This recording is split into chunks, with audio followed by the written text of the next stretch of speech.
Friends, magic care electronics में आप सभी का स्वागत है। आज का जो हमारा वीडियो है ये 5 टाइम ब्लिंक के बारे में। सोनी का ये 46 इंच का टीवी है। मॉडल नंबर है KDL-46W950A और इसमें फॉल्ट आप देख सकते हैं। ये 5 टाइम ब्लिंक है। 5 टाइम ब्लिंक का मतलब हम पैनल की साइड में हमें चेक करना होता है। सो मैंने यहाँ पर टिकॉन बोर्ड का जो पोर्शन है वो ओपन करके रखा हुआ है। टोटली 4 यूनिट्स में बना हुआ टीवी है, जिसमें पावर बोर्ड अलग है, बैकलाइट यूनिट अलग है, जो LED driver board, motherboard and TCON board. अब हम देख लेते हैं किस तरह से ये फॉल्ट हम ठीक करेंगे। सबसे पहले हमको टीवी को मेन स्विच से ऑफ करना पड़ेगा।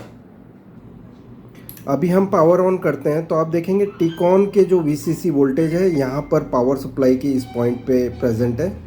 यहाँ पर वीसीसी हमेशा रहता है, लेकिन जैसे ही हम पावर ऑन करते हैं यहाँ पर आप देखेंगे कि ये टिकॉन में जाने वाला जो एफएफसी केबल है उसका जो इनपुट एंड है वीसीसी का, मैं वहाँ चेक कर रहा हूँ।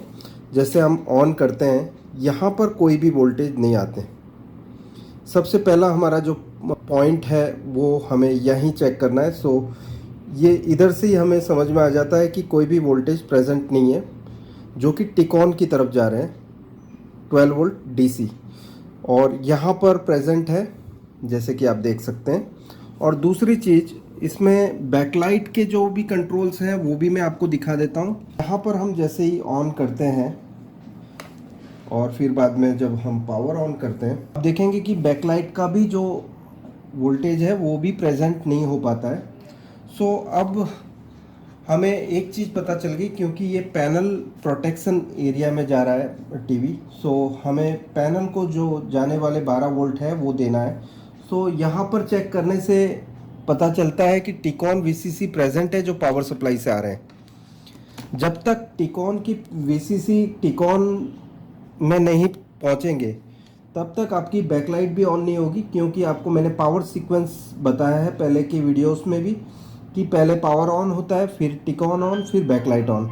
सो जब तक टिकॉन के ऊपर वोल्टेज नहीं जाएंगे 12 वोल्ट, तब तक बैकलाइट ऑन भी नहीं होगा, जो कि आप यहाँ पर थर्ड पिन पे चेक कर सकते हैं। यहाँ पर कोई भी वोल्टेज प्रेजेंट नहीं है और ये 5 टाइम प्रोटेक्शन में चले जाता है। जैसे कि आप देख सकते हैं कुछ देर चलने के बाद ये 5 टाइम एलईडी ब्लिंक करता है।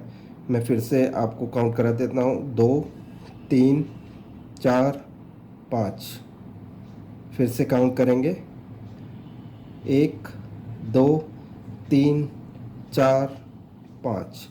सो अभी इस टाइप के फॉल्ट को दूर करने के लिए पहले मुझे वीसीसी पे वोल्टेज देने हैं। तो फिर मैं क्या करूँगा कि ये जो वोल्टेज है हमें यहाँ देना है इस पॉइंट पर, लेकिन उससे पहले हम इसे ग्राउंड से रेफ़र करते हुए चेक करेंगे कि क्या इसमें शॉर्टिंग तो नहीं है। सो मैं यहाँ पर ग्राउंड से चेक करता हूँ तो यहाँ पर कुछ 4K के करीब रेजिस्टेंस बता रहा है। दैट मीन्स यहाँ पर शॉर्ट नहीं है। अब हम इस वोल्टेज को यहाँ डायरेक्टली दे सकते हैं टिकॉन की जो वीसीसी को। सो अभी मैं एक जंपर लूँगा,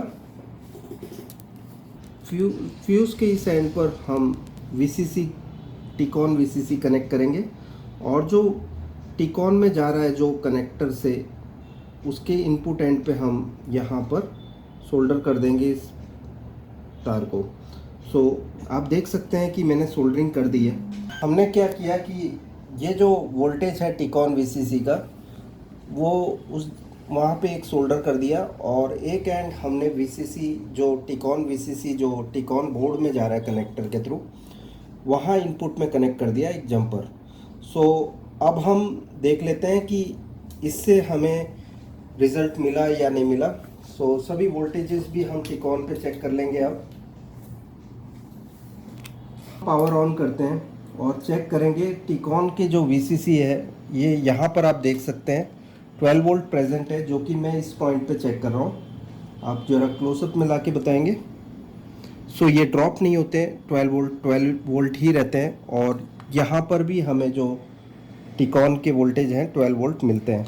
उसके बाद हम जब पैनल के सभी सप्लाई चेक करते हैं तो हमें सभी जो VGH HVDD 8.7 सभी जो पैनल के वोल्टेजेस हैं वो भी बन रहे हैं। यहाँ पर आप देख सकते हैं 3.3 वोल्ट जो है वो प्रेजेंट है, जो कि बैकलाइट ऑन के वो इस वजह से आ पाया क्योंकि टिकॉन बोर्ड पे जो 12 वोल्ट है वो प्रेजेंट हो पाया, जो कि मिसिंग था इस बोर्ड में से। जो हमें मिलना चाहिए था वो जो टिकॉन VCC जो पावर सप्लाई से आ रहे हैं यहाँ तक तो पहुँच रहे थे, लेकिन टिकॉन के जो इनपुट केबल है जो FFC केबल, वहाँ पर जो VCC टिकॉन है वो नहीं पहुँच रहा था। हमने यहाँ पर जंपर लगा के यहाँ तक वोल्टेज पहुँचा दिया। अब हम पिक्चर चेक कर लेते हैं पिक्चर बन गई है या नहीं। दोस्तों आप देख सकते हैं कि टीवी एकदम ओके हो चुका है और पिक्चर जैसे नए में होता है वैसा ही हो गया है।